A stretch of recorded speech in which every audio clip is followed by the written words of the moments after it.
So why are some government entities in the city of Johannesburg seemingly struggling to pay their bills? City Power has been conducting numerous collections or cutting off, in fact, electricity and water supply. Not electricity, because City Power deals with just electricity. That's all they've been cutting off. And it seems that there's a similar story brewing when it comes to water. By the end of last year, government departments collectively owed over 600 million rand in unpaid water bills. It comes as the city is facing a crisis where it relates to infrastructure as well as supply of water. For more on this, let's speak to governance expert from Wits University, Professor Jannie Rossouw. A very good evening to you, Professor Rossouw. What does it say about governance when a metro is owed more than R500 million for water? Good evening, Tembekile, and good evening to the viewers.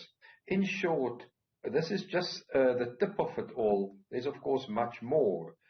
Yes, we know that the city of Johannesburg is owed this much for water by different government entities, but government owes money all over the place, not only to other structures of government, but, of course, also to businesses, and particularly small businesses that are not paid on time. And as a result of this, government is the reason for a cash squeeze in many parts of the economy where businesses and, in this case, even a city council struggles to survive. Is there something to be said, though, Professor, about allowing these entities to rack up debt to this level? I mean, 636 million rand that was owed to the city, Joburg Water at the end of last year. Much of that debt would have risen already because we're now almost in 2024. Yeah, there's no justification for this. A government should lead by example and should pay its bills on time. That is the example we expect from a government to set to the citizens in a country. Pay your bills on time, because the cash flow is very important for those people who rendered goods and services to you. And it comes to a crucial point, right? If the city of Johannesburg, be it the two entities, Joburg Water and City Power, are trying to get people, you and I, to service our debt, yet even the government and SOEs aren't paying their bills, what sort of example does that set, and what does it mean for compliance overall?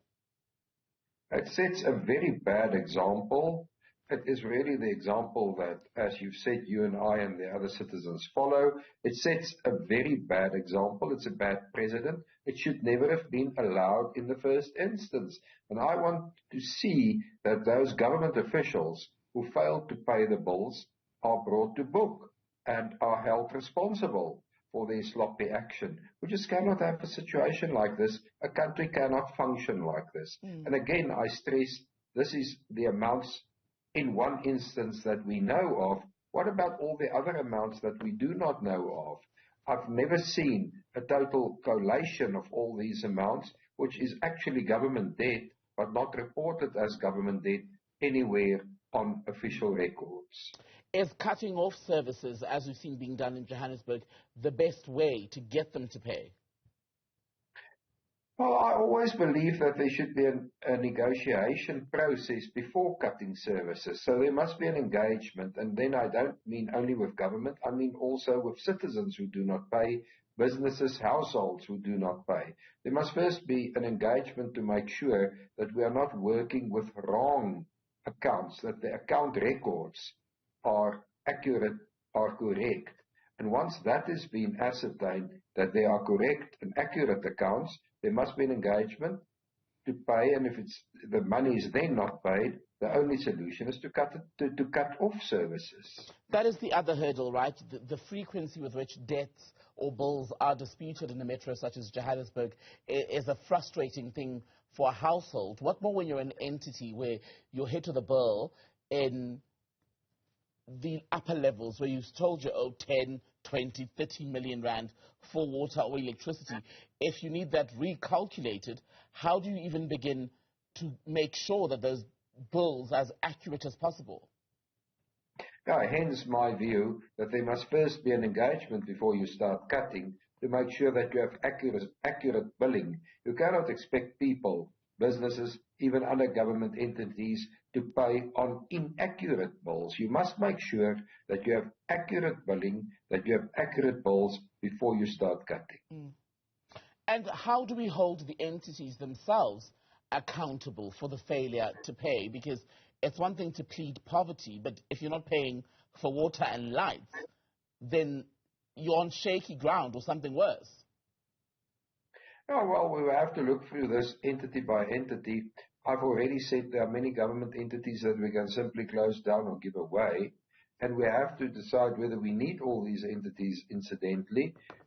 For one, I'm in favor of giving SAA away if anybody wants to take it. I'm in favor of giving Danelle away or closing it. So we have to look through that list of entities to see whether we really need all those entities within the government, or whether some of these are simply vanity projects of the government. But we cannot have a situation where we have accurate billing and these entities do not pay their bills.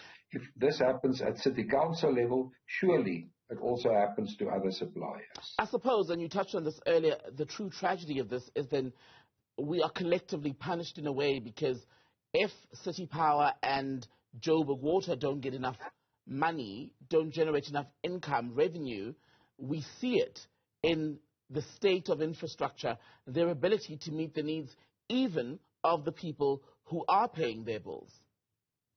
Yes, indeed, because they are squeezed, they've rendered the services, they are not paid for it, and therefore they can't do infrastructure upgrades, they can't do infrastructure repairs, and therefore people who have paid suffer.